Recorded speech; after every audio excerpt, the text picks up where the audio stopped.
Economic order quantity EOQ. Economic order குவான்டிட்டிங்கிறது இப்போ நாம் வந்து ஒரு மெட்டீரியலை வந்து பை பண்ணுறோம்.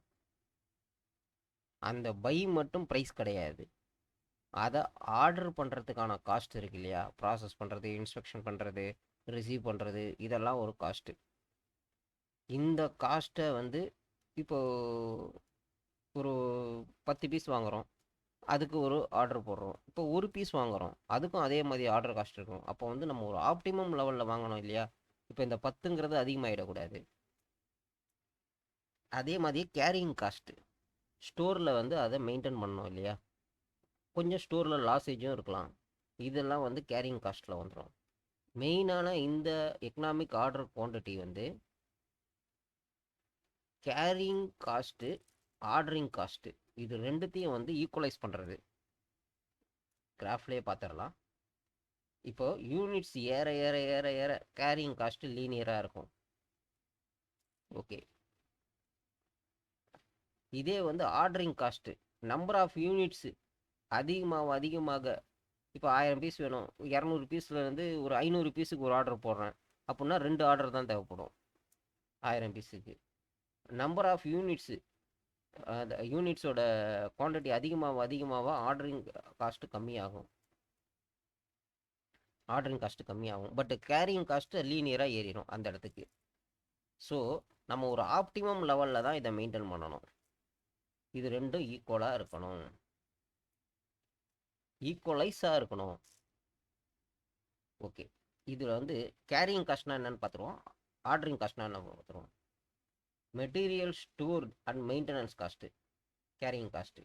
மெட்டீரியல் ஹேண்டலிங் காஸ்ட்டு, ஸ்டோரில் ஹேண்டில் பண்ணுறோம், அதுக்குன்னு ஒரு எக்ஸ்பென்ஸ் இது பண்ணுறோம். இன்ட்ரெஸ்ட் ஆன் கேபிட்டல், இப்போ நம்ம மெட்டீரியல் வாங்கி வைக்கிறோம், 2 மந்த்துக்கு தேவையானது வாங்கி வச்சா போதும், எமர்ஜென்சிக்கு 1 மந்த்து வரும் அப்படின்ற பட்சத்தில் நம்ம 4 மாதத்துக்கு வாங்கி வச்சிருந்தா கிட்டத்தட்ட 2 மாதத்துக்கு மேலே தான் அது யூசேஜுக்கு வரும். மிச்சம் இருக்கிற 3வது மாதத்தோட இன்வென்ட்ரி. அப்போ வந்து 2 மாதத்துக்கு இன்ட்ரெஸ்ட் என்னாச்சு, அதனால் இதுவும் கேரிங் காஸ்ட்டில் வந்து ஆட் ஆகும். அப்ஸ்டலன்ஸ்,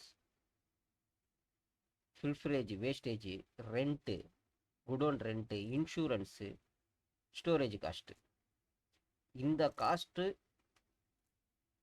வந்து கேரிங் காஸ்ட்டு. இந்த காஸ்ட்டு வந்து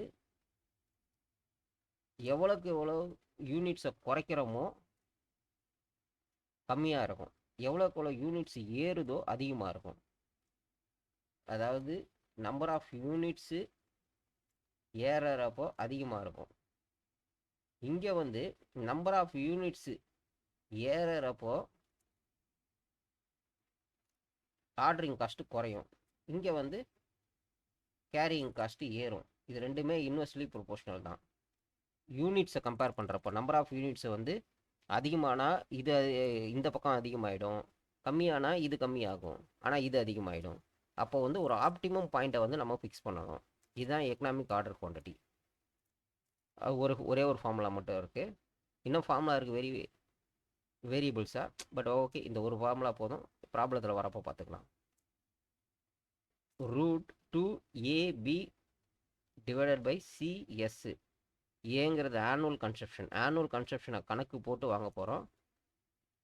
பையிங் காஸ்ட் பர் ஆர்டர் காஸ்ட்னு வச்சுக்கோங்க. இது வந்து cost of unit and storage and carrying cost. இதுதான் ஸ்டாண்டர்ட் ஃபார்முலா. மேலே இருக்கிறது ஆனுவல் கன்சப்ஷனு, ஆர்டர் காஸ்ட்டு, கீழே இருக்கிறது ஸ்டோரேஜ் காஸ்ட்டு பர் யூனிட்டோட ஸ்டோரேஜ் காஸ்ட்டு. ஓகே, இதில் ப்ராப்ளம் இருக்குது, நம்ம ஒரு ப்ராப்ளம் பார்த்துடலாம், ஒரு ஐடியா வரும். அதே மாதிரி இதில் ப்ராப்ளம் இருக்குது, இதில் ப்ராப்ளம் இருக்குது. இதை ப்ராப்ளம் பார்த்துட்டு அடுத்ததுக்கு போகலாம், ஓரளவுக்கு ஐடியா வரும்.